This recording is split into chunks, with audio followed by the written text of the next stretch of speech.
Jeshi la Polisi Kanda Maalum ya Dar es Salaam kwa kushirikiana na maafisa wa maendeleo ya jamii, jinsia, wanawake na makundi maalum linaendelea kufuatilia kwa karibu na kuchunguza kwa pamoja na idara hii ya serikali swala la kushambuliwa na kudhalilishwa kwa mwanafunzi wa Chuo Kikuu cha Ardhi Dar es Salaam ambaye alifahamika kwenye siku za hivi karibuni kama kwa jina la Magnificat Barnabas Kimario. Katika swala hili watuhumiwa 4 wamekamatwa,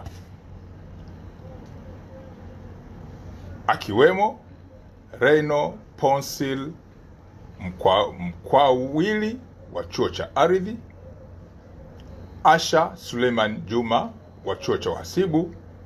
na Mwemba Baton Mwemba maarufu kama Mwijaku wa Dar es Salaam. Watu hawa waliokamatwa ni 3 ambao wanatuhumiwa kuhusiana na swala hili la sakata ambalo limeingizwa watu 4 akiwemo mlalamikaji. Upelelezi wa shauri hii unakamilishwa haraka iwezekanavyo